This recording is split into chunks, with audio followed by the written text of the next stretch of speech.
Y con la imagen del día, iniciamos los titulares del día de hoy.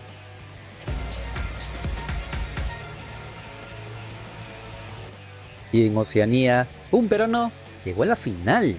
Y es que por la vuelta a las semifinales de la A-League de Australia, el Sydney Football Club de Piero Quispe terminó dando uno de los golpes en la mesa más inesperados de estos playoffs al dejar en el camino al Newcastle Jets desde la tanda de penales, luego de empatar a 1 en los 90 minutos y cerrar el global 2-2. Sí, un verdadero baldazo de agua fría para el cuadro local que había terminado como líder absoluto de la temporada regular y que llegaba con todo el hype encima para meterse a la gran final. El volante nacional arrancó desde el 11 titular y esta vez se le vio mucho más participativo en la Premier League holandesa. No solamente apareció para darle salida limpia a su equipo, sino que también empezó a soltarse ofensivamente, asociándose rápido con los atacantes, filtrando balones peligrosos y animándose incluso a probar desde fuera del área. Y eso era justamente lo que muchos hinchas estaban esperando desde que llegó al fútbol australiano, porque hasta hace poco algunos ya comenzaban a quemar las redes diciendo que el ex jugador crema está dejando bastante que desear para lo que costó su fichaje.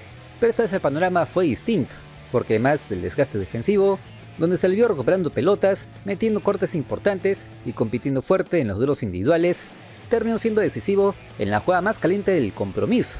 Corren los 64 minutos, el marcador se ha completamente cerrado. Ahí apareció una acción medio confusa, ya que en el área rival, tras un disparo de uno de sus compañeros, el arquero dio rebote. La defensa se quedó dormida por un segundo y Quispe, atento como jugador ofensivo, se avivó antes que todos para empujarla con el portero ya vencido en el césped. Gol peruano, gol que silenció a gran parte del estadio y que ponía al Sydney soñando con la clasificación. Y ojo, porque con esta anotación ya suma 2 goles a su cuenta, además de 5 asistencias en la campaña. Números que no son espectaculares, pero que tampoco hablan de una mala temporada, más aún considerando que le costó adaptarse al ritmo físico y a la intensidad de esta liga oceánica. Aunque también es cierto que cuando aterrizó en Australia, muchos pensaban que iba a romperla desde el arranque y ser la gran figura del campeonato.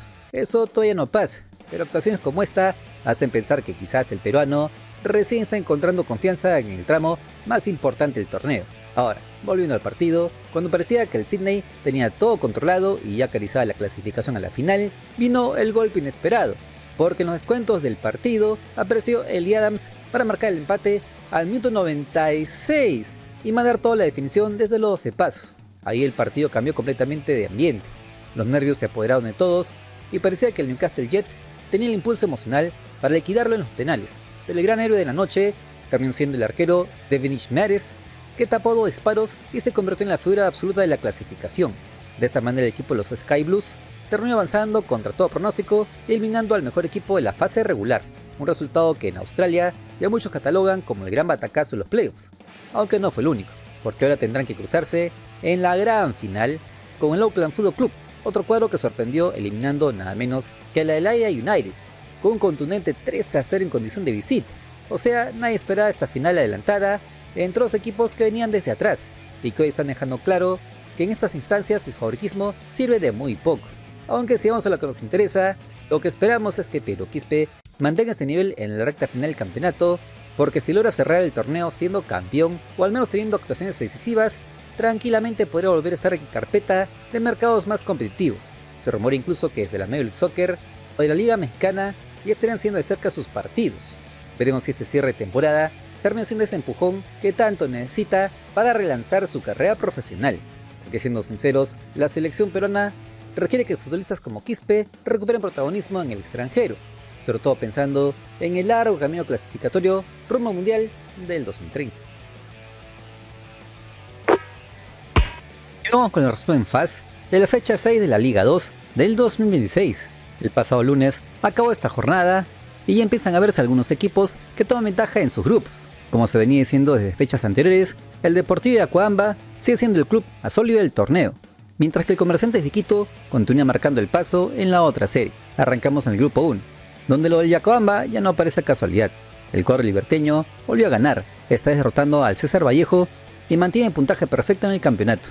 Pero ojo, porque no solamente suma victorias, además sigue sin recibir goles en contra, algo que habla bastante bien del trabajo defensivo que viene realizando el equipo. Muchos comienzan a decir que es el candidato más serio para pelear el ascenso, y viendo cómo compite, no parece una locura. Ahora, el equipo que le sigue metiendo presión es el Pirata Fútbol Club. El conjunto lambayecano logró una victoria complicada frente al Cantolao y quedó apenas a 2 puntos del líder transitorio. Los de José Leonardo Ortiz vienen levantando bastante su nivel en estas últimas jornadas, y algunos hinchas empiezan a meterle hype porque sienten que podría ser uno de los animadores del actual torneo, si mantienen esta regularidad. Si vamos al otro grupo, el Carlos Manucci no pudo hacerse fuerte en casa y acabó igualando sin goles ante el Unión Comercio en Trujillo. Un encuentro bastante trabado, con pocas ocasiones claras y donde ambos dejaron sensaciones algo tibias. Resultado que, siendo sinceros, termina dejando a los dos clubes a mitad de tabla y sin poder despegar del todo. Por momentos el trámite parece una pichanguita cerrada más que un duelo entre candidatos al ascenso. Por su parte, la San Martín sumó 3 puntos ante el FC San Marcos, aunque hacemos que este triunfo llegó por walkover. Y claro, eso también genera cierta discusión entre los hinchas porque el cuadro santo aún no consigue ganar jugando oficialmente en la cancha, detalle que viene dejando bastante que desear para una institución que ha sabido ser campeón del fútbol peruano.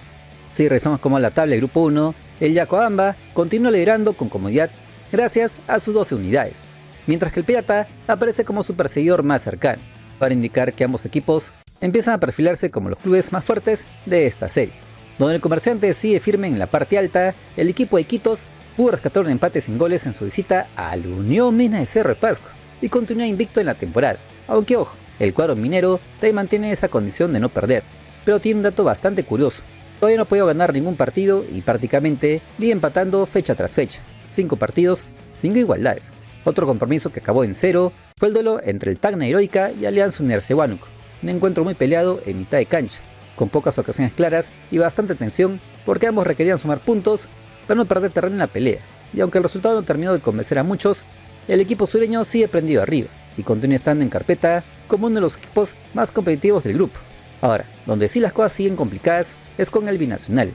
El cuadro Juliaca volvió a caerse y todavía no sabe lo que es ganar en este campeonato. Este es perder por 2-0 frente al Ayacucho Fútbol Club y permanece en el último lugar, situación que ya comienza a generar preocupación entre sus hinchas. Porque claro, hace no mucho estábamos hablando de un club que competía en la Liga 1 y ahora le cuesta muchísimo reaccionar en esta segunda división. Y otro equipo que tampoco logra escapar de la zona baja es el Sport Huancayo B. El rojo mator de reservas cayó por 2-0 en su visita al Estudiantil Cini de Iquitos y sigue sin encontrar regularidad en el torneo de ascenso. Los resultados no acompañan y poco a poco empiezan a crecer las críticas hacia un plantel que todavía no termina de convencer. Si vemos cómo quedó la tabla del grupo 2, veremos al Comerciante Fútbol Club, que es líder con 12 unidades, seguido muy de cerca de Tacna Heroica. Ambos clubes sueñan con llegar a primera división y quieren aprovechar este buen momento para consolidarse arriba, aunque otra novedad que suena más fuerte que nunca tiene que ver con la San Martín, porque al parecer podría llegar un inversionista dispuesto a romper el chanchito para reforzar al club albo. Y claro, aunque hoy no aparece como los grandes favoritos a subir, con algunos fichajes bombas la historia podría cambiar muchísimo. Veremos entonces cómo se mueve esta Liga 2, porque aún hay bastante camino y cualquier cosa puede pasar. Y en Matute ya sienten que este fin de semana puede marcar gran parte del campeonato. Como se venía diciendo en los últimos días, Alianza Lima tiene una salida bravísima al Cusco para enfrentar al Cienciano, uno de los pocos equipos que todavía sueña con bajarle el hype al cuadro victoriano en este torneo de apertura. El equipo de Pablo Guede sabe perfectamente que una victoria en la altura puede ser el golpe en la mesa que requieren para acercarse muchísimo más al objetivo, el título en este primer semestre del año, sobre todo porque los perseguidores no han mostrado tanta regularidad. Y claro, en la victoria nadie quiere confiarse porque enfrente estará un rival que jugando en casa suele hacerse bastante fuerte y que también quiere quemar las redes sociales metiéndose otra vez en la pelea. Una de las novedades que cayó con fuerza en las últimas horas es la recuperación de Fernando Gaibor. El ecuatoriano viene dejando atrás unas molestias musculares y todo indicar que viajará con la delegación rumbo a la ciudad imperial. Aunque todavía no está confirmado totalmente, se arrancará desde el vamos. Distinto es el panorama de Adán Cantero, que continúa entre algodones y será esperado hasta el último momento por el comando técnico. Como se informó en varios medios, en Matute tampoco quieren arriesgarlo demasiado porque la próxima semana tendrán otro duelo clave ante los Chancas y no desean perder más piezas en esta recta final del semestre. Ahora, algo que viene llamando la atención bastante es cómo Pablo Guede modifica el libreto cada vez que sale a la altura. En el llano ya tiene una estructura bastante definida, con automatismos claros y jugadores que parecen inamovibles, pero cuando toca subir metros, cambia fichas, acomoda líneas y mete un plan de partido distinto. Ahí aparece también el gran momento de Eric Castillo, que viene siendo determinante en la ofensiva blanquiazul. La Culebra ha participado en gran parte de los goles íntimos en los últimos encuentros y se ha convertido en las cartas más peligrosas del ataque blanquiazul. En Tienda Victoriana, sientan que su velocidad y desequilibrio puede volver a ser clave en Cusco. Si revisamos rápidamente los antecedentes recientes, los íntimos no la han pasado tan mal jugando en la altura durante esta campaña. Sacaron triunfos importantes pero ajustados ante el Sport Huancayo, UTC de Cajamarca y la AET de Tarma, además de un empate frente al Garcilaso en este mismo estadio, demostrando que saben sufrir cuando el partido se pone áspero. Quizá no fueron actuaciones brillantes ni pichanguitas cómodas, pero sí encuentros donde el equipo mostró oficio para sostener el resultado. Por eso mismo, muchos creen que Guede no moverá demasiado el 11, aunque sí tendrá que meter mano por la suspensión de Mateo Anthony. Entonces, el posible equipo aliancista tendría a Duarte en el arco, con Advíncula, Chávez Garcés y Marco Amán en la defensa. En el mediocampo podrían aparecer Fernando Gaibor, Esteban Páez y Jairo Vélez, mientras que arriba quedarían Gaspar Gentile, Luis Ramos y nuevamente Eric Castillo, aunque tampoco se descarta que Paolo Guerrero o Federico Girotti pueda meterse dependiendo del plan del partido. Todo esto se definirá prácticamente horas antes del duelo, porque Guede quiere evaluar hasta el último detalle.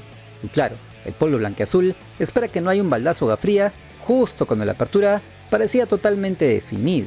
Si vamos al cuadro cusqueño, Cienciano ya con la obligación de ganar, se quiere así soñando seriamente con el campeonato. El equipo imperial viene a derrotar al Grau y recuperó algo de confianza después de los goles sufridos a nivel de Copa Sudamericana ante el Puerto Cabello. Los dirigidos por el técnico Horacio Melgarejo, que dicho sea de paso, estará en la órbita del Emelec de Ecuador, saben que este partido puede cambiar completamente el cierre del torneo de apertura, porque una victoria contundente los volvería a meter totalmente lleno en la pelea y además cortaría el gran momento de Alianza Lima. En Cusco siente que esta es la oportunidad ideal para demostrar que no están de paso y que todavía pueden pelear arriba en la tabla de posiciones. Además, el papá tiene un dato que mete respeto: todavía no pierde en casa esta temporada entre el torneo local y copas internacionales. Esa fortaleza en la altura es justamente la que mantiene con vida al equipo cusqueño. Por eso en Matute hay cautela y nadie habla todavía de un título asegurado. Encima se enfrentarán las dos delanteras más efectivas del campeonato, así que todo apunta a un partido abierto, intenso y con ocasiones en ambas áreas. El choque se jugará este sábado en la Ciudad Imperial y podría mover completamente la tabla de este torneo de apertura. Veremos entonces con qué parte nos encontramos este sábado por la noche. Y las repercusiones por la caída de Universitario Deportes siguen quemando las redes sociales. Cada hora aparece un nuevo video, porque lo que pasó en el Monumental el viernes por la noche no fue una derrota cualquiera. Atlético Grau llegó a soportó la presión y terminó golpeando en el momento exacto con ese gol de Raúl Ruiz Díaz que terminó desatando un verdadero terremoto futbolístico en Tienda Merengue. Y claro, como se los veníamos diciendo hace semanas, este equipo ya venía mostrando señales claras de desgaste, pero muchos pensaban que por el peso de la camiseta o por el empuje del estadio les iba a alcanzar para sacar adelante cualquier partido. Al final esto no pasó, y ahora el ambiente es totalmente distinto. Apenas terminó el partido, las redes explotaron. Los hinchas cremas empezaron a publicar videos desde las tribunas criticando duramente a la administración encabezada por Franco Velasco. Algunos reclamaron la falta de refuerzos de peso, otros criticaban la continuidad de futbolistas que según el pueblo crema hace rato tocaron techo y no deben estar más en el plantel. Y no faltaron los que recordaron que mientras otros clubes se reforzarán pensando en el clausura, en la U parecía que se iban confiando únicamente en la demora del tricampeonato. Ese discurso ya no convence a nadie. En medio de todo ese caos, el que salió a poner la cara fue el técnico interino Jorge Arau. El ahora ex DT de la U habló después del encuentro y asumió parte de la responsabilidad por este mal momento. Comentó que desde el primer día tomó el cargo con compromiso total y que nunca se escondió cuando el panorama se puso complicado. Además dejó claro que para él no era una situación cualquiera, porque además de trabajador del club también es hincha crema, y eso se notó en el tono de sus declaraciones. Se le vio golpeado, consciente de que los resultados no lo acompañaron y de que el margen de error en Universitario Deportes prácticamente no existe. Araujo también aprovechó para dejar caer cierta incomodidad con los arbitrajes en las últimas jornadas. Según explicó, las expulsiones terminaron condicionando demasiado al equipo, y desde su punto de vista, varias decisiones fueron exageradas. Comentó que no había jugadas tan graves como para quedarse con 10 hombres en partidos consecutivos. Y claro, ese tema rápidamente generó debate entre los propios hinchas merengues, porque algunos consideran que sí hubo errores arbitrales, pero otros sienten que escudarse en eso sería tapar un problema mucho más grande, el bajísimo rendimiento colectivo, porque siendo sinceros, la U hoy transmite muy poco fútbol. El equipo perdió de intensidad, perdió sorpresa, y hasta perdió esa agresividad que antes lo hacía competir incluso jugando mal y a nivel internacional. Y eso se refleja en varios nombres puntuales, como el de Edinson Flores, que volvió a quedar en el ojo de la tormenta por su bajo impacto ofensivo. Andy Polo tampoco logró marcar diferencias y Martín Pérez Guedes se mostró lejos del nivel que tuvo la temporada pasada. Lo mismo ocurre con Williams Riveros, que viene acumulando errores defensivos que antes no cometía. Pero si hablamos de los refuerzos este año, ahí está la verdadera molestia y la mayor, porque jugadores como Miguel Silveira, Héctor Fertoli y como no, Sekou Gassama llegaron con cierto hype, pero terminaron dejando sensaciones muy flojas. Algunos hinchas incluso ya los califican como los reales paquetes del año, algo que en ATE no suele ser tolerado por mucho tiempo, y eso explica por qué varios videos criticando a la dirigencia estudiantil se hicieron virales tan rápido. El hincha siente que el plantel quedó corto y que el equipo perdió jerarquía justo cuando más necesitaban dar un paso adelante en el torneo. Si este canal te acompaña en tu día, apóyalo con un buen like. Es el aplauso que nos alienta a seguir trabajando y con lo que crecemos en esta dura plataforma. Y en medio de ese panorama aparece otra vez el nombre de Héctor Cooper. El flamante técnico argentino estuvo siguiendo las acciones del partido y todo apunta a que ya habría sacado varias conclusiones importantes sobre el estado actual del plantel, porque una cosa es ver partidos grabados y otra completamente distinta es vivir el ambiente real del Monumental después de una derrota así. Todo para indicar que el nuevo profe entendió perfectamente que necesitará meter mano fuerte si quiere cambiarle la cara al equipo en poco tiempo, por lo que una de las primeras urgencias sería el medio campo. Como se los avisamos anteriormente, el Linterna Crema consideran fundamental traer un volante central que pueda darle equilibrio a un equipo que hoy corre mal, marca peor y deja demasiados espacios entre líneas. Muchos hinchas incluso comenzaron a hacer su propio scouting, porque la salida del chileno Rodrigo Ureña golpeó bastante en el funcionamiento colectivo de este equipo. Por eso muchos pensamos que el primer refuerzo que deben traer es ese mediocampista central, ya al equipo merengue mucho más compacto y sólido. Por eso varios hinchas cremas hace rato comenzaron a hacer su propio scouting en redes sociales y aparecieron nombres interesantes como el del argentino Ezequiel Ham o el brasileño Leonay Souza. Sin embargo, otro futbolista que empezó a sonar con fuerza, sobre todo en las últimas horas, fue Jalil Elías. El volante argentino actualmente juega en el Tigre y tiene una característica importante: conoce perfectamente a Héctor Cooper. De hecho, es uno de los pocos futbolistas que coinciden por perfil, posición y actualidad con lo que estaría buscando el entrenador argentino para su nuevo proyecto en Universitario. Además, viene a salir campeón con Vélez Sarsfield y tiene experiencia jugando bajo presión en clubes grandes del fútbol argentino, algo que en ATE consideran clave para soportar el ambiente caliente que existe hoy alrededor del equipo. Si revisamos un poco su perfil, este Jalil Elías nació en Rosario, tiene 30 años, y también representó a Siria a nivel de selección gracias a la ascendencia de su familia. Ese detalle no es menor, porque Héctor Cooper él lo conocería de su paso por la selección. Se habla en su carrera profesional, pasó por clubes grandes como el Newell's Old Boys de Rosario, Unión Santa Fe, San Lorenzo Almagro, Vélez Sarsfield de Argentina y ahora se encuentra en Tigre. Incluso llegó a portar la cinta de capitán en el equipo del Cuervo, demostrando liderazgo dentro del vestuario. Y aunque no es un mediocampista de muchos goles ni asistencias, sí destaca más por el trabajo silencioso, recuperación de la pelota, coberturas, orden táctico y presión. Este tipo de volante que quizás no sale tanto en los resúmenes, pero que termina siendo fundamental y clave para sostener al equipo en momentos complicados. En cuanto a números, viene registrando buenas estadísticas defensivas, tiene una precisión de pases aceptable, recupera bastantes balones y suele posicionarse bien para interceptar jugadas rivales. Además, pese a no ser muy alto, compite bastante bien en el juego aéreo, y eso justamente encajaría con la idea de Héctor Cooper, un entrenador que históricamente prioriza el orden defensivo antes que el espectáculo, aunque tampoco todo es perfecto, porque si algo preocupa son sus antecedentes físicos. En los últimos meses sufrió varias lesiones musculares y eso genera dudas sobre cómo podría responder en un torneo tan exigente como la Liga 1. Y no me refiero al nivel futbolístico, por favor, sino en las canchas pedorras, el tema de los viajes, la altura, el calor, e incluso los pésimos arbitrajes. Aunque también se encuentra el tema de su poca influencia ofensiva. No es un volante que llegue mucho al área contraria, ni que cambie partidos con asistencias o remates.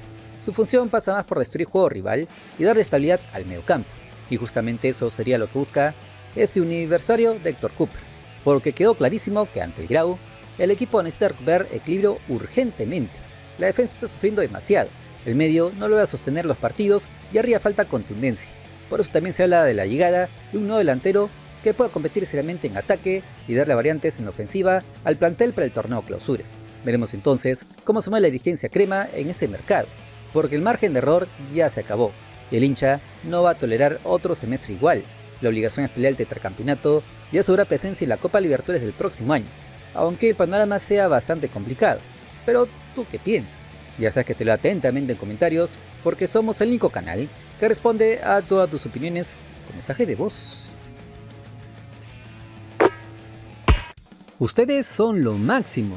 Nuestra comunidad logró la meta de suscriptores, por lo que tendremos el sorteo de la camiseta de fútbol en el canal. Atentos porque les traeremos más premios. Esta vez una pelota oficial si llegamos a la meta de 134.000 suscriptores, ya que el 51% de usuarios ven mis videos pero no se suscriben. Mejoremos ese número y seguiremos con más sorteos en el canal. Recuerda que hoy es un gran día y si no mañana, te prometo que lo va a hacer. Bendiciones desde el Perú profundo.